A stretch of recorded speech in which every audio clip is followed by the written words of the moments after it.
नमस्कार दोस्तों, बिहार भी यूट्यूब चैनल में आपका एक बार फिर से बहुत बहुत स्वागत है। आपने अभी तक इस चैनल को सब्सक्राइब नहीं किए हैं तो लाल रंग का बटन दबाकर चैनल को सब्सक्राइब कर ले।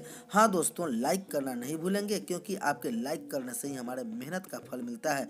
तो आइए जानते हैं इस वक्त नियोजित शिक्षकों के लिए सबसे बड़ी खबर क्या आ रही है। इस वक्त शिक्षकों के लिए सबसे बड़ी खबर आ रही है। 6600 के बदले मिलेंगे 5400 का ग्रेड पे। राजकीय कृत एवं परियोजना माध्यमिक उच्च माध्यमिक विद्यालय के जिन शिक्षकों को 30 वर्षों की सेवा पूरी होने पर तृतीय सुनिश्चित वृत्ति उन्नयन योजना के तहत 6600 रुपए के ग्रेड पे दिए गए थे, उनसे संशोधन कर 5400 रुपए का ग्रेड पे किया गया है।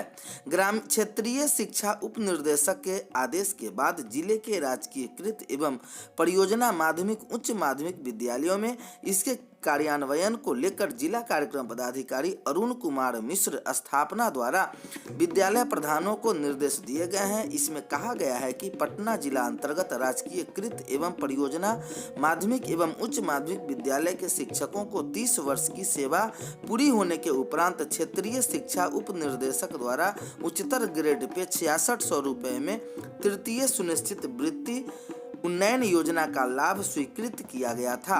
में आंशिक संशोधन करते हुए ग्रेड पे 6600 रुपए के स्थान पर बैंड वेतन पीवी 3 ग्रेड वेतन 5400 रुपए की स्वीकृति प्रदान की गई है। इसके मद्देनजर संबंधित शिक्षकों के वेतन निर्धारण को संशोधित करते हुए मूल सेवा पुस्तिका उपलब्ध कराने का निर्देश विद्यालय प्रधानों को जिला कार्यक्रम पदाधिकारी अरुण कुमार मिश्र स्थापना ने दिया है। इधर अगली खबर आ रही है नियोजित शिक्षकों के लिए, जहां वंचित व फेल शिक्षकों के लिए उठी दक्षता परीक्षा की मांग। दक्षता परीक्षा से वंचित और उसमें फेल प्रारंभिक शिक्षकों की दक्षता परीक्षा फिर से लेने की मांग परिवर्तनकारी प्रारंभिक शिक्षक संघ ने कर दी है। इस बाबत संगठन के प्रदेश अध्यक्ष बंशीधर ब्रजवासी ने शिक्षा विभाग के अपर मुख्य सचिव प्राथमिक शिक्षा निर्देशक राज्य तथा राज्य शिक्षा शोध एवं प्रशिक्षण परिषद के निर्देशक को ज्ञापन दिया है। ज्ञापन में प्रारंभिक शिक्षक नियोजन नियमावली के प्रावधानों का हवाला देते हुए कहा गया है कि ज्ञापन में दक्षता परीक्षा से वंचित अथवा प्रथम द्वितीय प्रयास में असफल शिक्षकों की दक्षता परीक्षा अविलंब लेने तथा उनकी 3 वर्ष की सेवा पूर्ण होने की तिथि से अन्य शिक्षकों की भांति प्रतिवर्ष देय वार्षिक वेतन वृद्धि की एक मुश्त गणना 1 अप्रैल 2021 को करते हुए वेतन निर्धारित करने एवं उनके अनुसार वेतन वृद्धि का लाभ देने की मांग की गई है। एग्जामिनेशन ऐप से होगा परीक्षा की मॉनिटरिंग, यह तीसरी खबर आ रही है, जहां राज्य में इंटरमीडिएट परीक्षा संचालन की मॉनिटरिंग एग्जामिनेशन ऐप से होगा। इससे संबंधित निर्देश इंटरमीडिएट परीक्षा केंद्र के केंद्राधीक्षकों को बिहार विद्यालय परीक्षा समिति द्वारा दिए गए हैं। निर्देश में केंद्राधीक्षकों से कहा गया है कि परीक्षा के सफल संचालन के लिए गत वर्ष की भांति इस बार से भी सभी परीक्षा केंद्रों के परीक्षा अवधि में परीक्षार्थियों की उपस्थिति, अनुपस्थिति एवं निष्कासन संबंधी डाटा को एग्जामिनेशन ऐप के माध्यम से समिति को भेजा जाना है। हालांकि वैसे मामले जिसमें किसी परीक्षार्थी के प्रवेश पत्र पर फोटो में त्रुटि या किसी दूसरे व्यक्ति का फोटो अथवा फोटो मुद्रित नहीं रहने अथवा अस्पष्ट मुद्रित रहने की स्थिति में Aadhaar card, voter card, driving licence, PAN card, passport अथवा फोटो युक्त बैंक पासबुक से परीक्षार्थी का चेहरा मिलान कर संतुष्ट होने के उपरांत उन्हें बैठने की अनुमति केंद्राधीक्षक द्वारा दी जानी है। वरीयता क्रम से पुकारे जाएंगे अभ्यर्थियों के नाम। मुजफ्फरपुर प्रारंभिक शिक्षक नियोजन के तहत जिले में 3rd राउंड के काउंसलिंग की शुरुआत मंगलवार को शुरू होगी। यहां पहले दिन नगर निगम नियोजन इकाई के तहत 6ठी से 8वीं तक के लिए गए प्रक्रिया में दूसरी ओर सूबे के 3rd राउंड के शुरुआत सोमवार को हो रही है, लेकिन जिले में सोशल साइंस विषय में सीट उपलब्ध नहीं होने के कारण पहले दिन यहां काउंसलिंग नहीं होगी। काउंसलिंग सीट पर वरीयता क्रम में अभ्यर्थियों को बुलाया जाएगा। इसके लिए केंद्र पर लाउड स्पीकर की व्यवस्था होगी। एक अभ्यर्थी का नाम 3 बार पुकारा जाएगा। इसके बाद भी अभ्यर्थी के नहीं पहुंचने पर वरीयता क्रम में अगले अभ्यर्थियों का नाम पुकारा जाएगा। इकाइयों का अनुश्रवण करेंगे बीईओ। सबसे पहले अनारक्षित कोटि व आरक्षित कोटि महिला की काउंसलिंग स्थल पर कोविड-19 गाइडलाइन का अनुपालन होना निश्चित रहेगा। जिले में 22 जनवरी से शुरू हो रहे प्रारंभिक शिक्षक नियोजन के तृतीय चरण के काउंसलिंग को लेकर तैयारियां शुरू कर दी गई है। काउंसलिंग स्थल पर कोरोना गाइडलाइन का 100% पालन करने का निर्देश दिया गया है।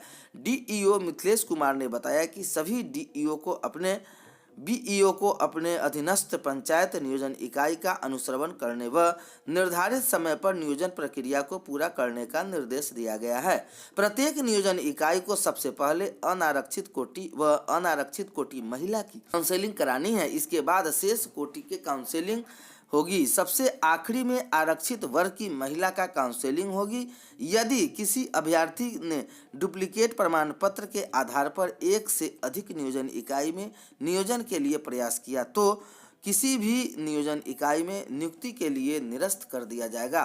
काउंसलिंग के दौरान चयनित अभ्यर्थियों की नियुक्ति से संबंधित प्रशैक्षणिक प्रमाण पत्र व शिक्षक पात्रता का मूल प्रमाण पत्र समेत आवश्यक कागजातों को डीपीओ स्थापना कार्यालय में काउंसलिंग के अगले दिन उपलब्ध कराने का निर्देश दिया गया है ताकि चयनित अभ्यर्थियों के प्रमाण पत्रों का सत्यापन हो सके।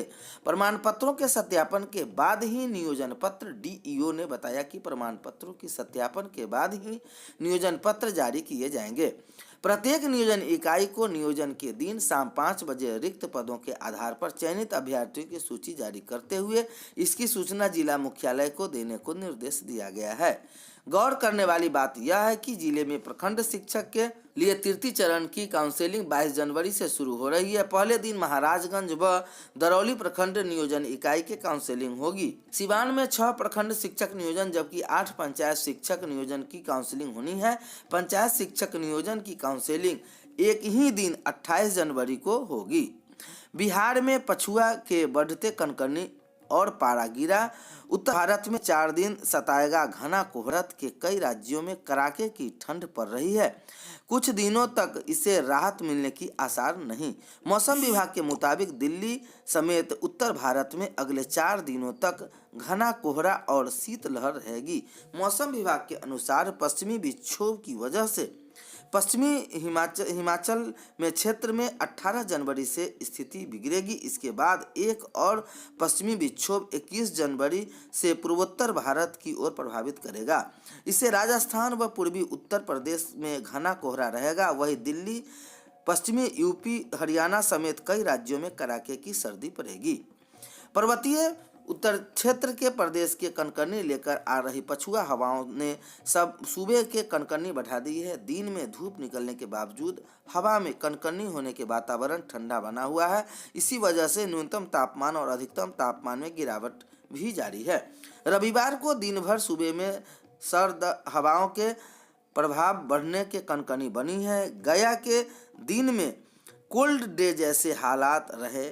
यहाँ पारे में 3 डिग्री की गिरावट दर्ज की गई। लोगों ने दिन भर कनकनी महसूस की। घटना के सुबह में जहाँ हल्का कुहासा छाया रहा लेकिन दिन चढ़ते ही मौसम साफ हो गया। दोपहर में हवा की रफ्तार तेज हो गई। राजधानी में पछुआ हवा की रफ्तार 8 किलोमीटर प्रति घंटा रही जिससे धूप में ठंड का एहसास रहा। पटना के अधिकतम तापमान में 1.5 डिग्री की गिरावट दर्ज की गई। मौसम विभाग केंद्र पटना के अनुसार बिहार में गोपालगंज सबसे सर्द रहा। यहाँ न्यूनतम पारा 7.4 डिग्री किया गया। वहीं गया का न्यूनतम पारा सामान्य से 3 डिग्री अधिक 11